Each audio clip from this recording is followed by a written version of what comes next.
So we're going to derive now. We'll take both the derivations of we'll calculate marginal product of capital and marginal product of labor. So differentiate with respect to FKL.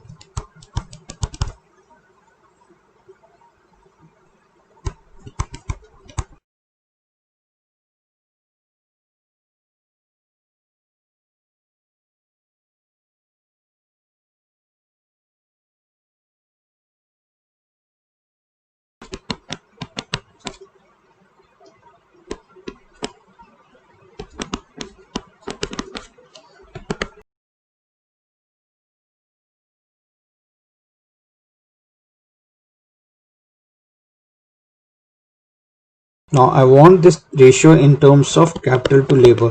This is the ratio I want to do. So I'm going to derive the exponential of, we're going to rewrite it, alpha could be minus alpha plus 1. This is nothing but minus alpha minus 1. So if we open it up, it's minus alpha minus minus alpha, or minus minus 1 would become positive.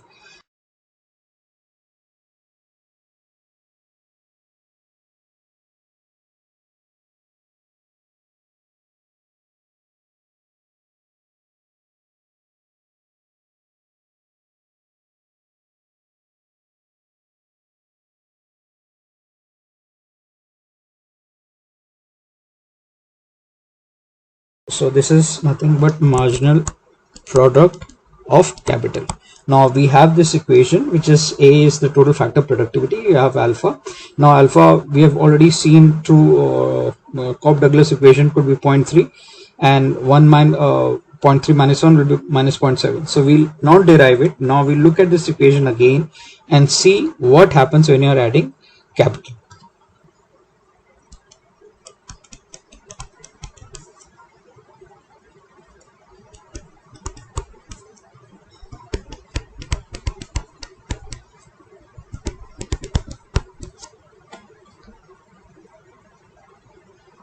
So we have seen this marginal product of capital is, we have this equation. Now we'll see what happens when you're going to be adding capital. So alpha we know is less than 1, right? This is given, right? Now if I equate this, which means alpha minus 1 is less than 0, because alpha is less than 1, right? So to give you an example, which means that every equation, as you keep adding capital, the marginal product of capital will reduce, right? So let's look at the equation. We are taking alpha as 0.3 from Cobb-Douglas equation. Now we substitute this, we take 2-3 figures. So let's say if K by L is equal to 2, so K by we'll put K by L as 2, we will put K by L as 3, 4, we'll just keep on increasing the values. Now we substitute the value, we see 2 to the power alpha minus 1. Alpha we are keeping as 0.3, which becomes 2 to the power 0.3 minus 1 is minus 0.7. This can also be written as 1 upon 2 to the power 0.7. This is x to the power minus a is equal to 1 upon xa. So this is the equation which we have used. So if we put this in, 2 to the power minus 0.7 is equal to, you put the equation approximately, this 615. This is an approximate figure. So 2 to the power minus 0.7 is equal to 1 upon 2 to the power minus 0.7 is equal to, we have 0.615. Now 3 to the power minus 0.7, if I'm going to be taking, these are all approximates, I'm just taking as approximate, 0.463, and 4 to the power minus 0.7 is equal to 0.3789, and we'll run an Excel sheet and we'll see it. This is just to give you a rough estimate. So if you're going to be plotting, what we have seen is as the capital increases, as capital allocation increases, capital increases, we have seen marginal product of capital reduces. So if you just wanted to plot this in a graph, and if I'm going to put K by L as a ratio, and I'm going to take marginal product of capital on the y-axis. So let's say this is 0.5, this is 2, this is 3, this is 4, this is somewhere out here, this is out here, and this is 0.37. So what happens? The marginal product of capital reduces. So technically capital should go towards countries which are in scarcity of capital, predominantly countries who are poor or lower income countries. Now this does not happen. Capital increases, the marginal product of capital reduces. So there are quite a few reasons why is that. One is, of course, there is not an resource accumulation within low income countries. They are not very good in being productive. So basically the capital A, which is known as total productivity, is not good. And then they do not, and the countries usually do not have an ecosystem, predominantly an ecosystem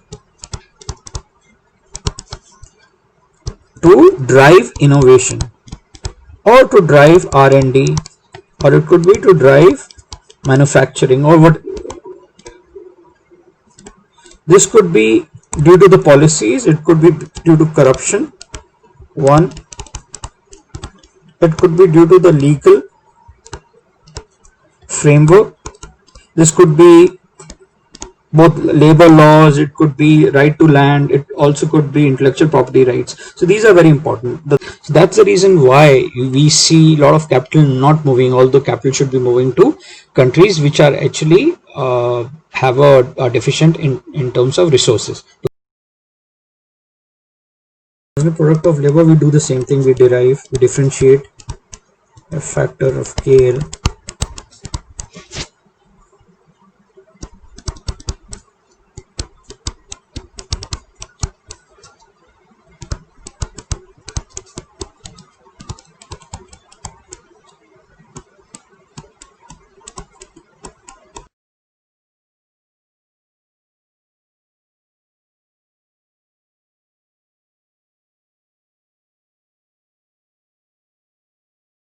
So when you are differentiating with respect to x to the power n, this is n into x n minus 1. So this is the rule of differentiation. So just used a bit. This is very important. So we'll look at also a bit of differentiation as we go forward. But just to give you an idea how I'm differentiating. So others are constant because you can't differentiate a, which is a constant, and k, which is a different variable. So that's a to the power x, and now if I want to differentiate with respect to x, a is a constant will go out, and I'm going to differentiate x with respect to xn. So this is nothing but a into n x n minus 1. So just to give you an example, now a k to the power n now is 1 minus alpha into 2 alpha. Now I want to keep k and l as a ratio, so we have k by l to the power alpha. So marginal product of labor is equal to, which we have seen,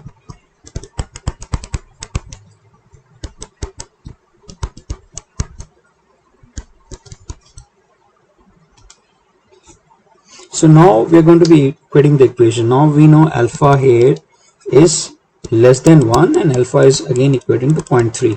So you're using the MacDiplus. So you refer to the previous module. You should be referring to module 5 under macroeconomics. So, and you'll have a fair idea under macroeconomics.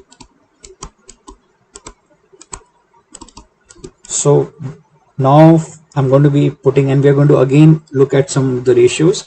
So let's say if I keep k by l as constant and we put values like 2, 3 and 4, we look at 2 to the power 0.3 is equal to 1.23.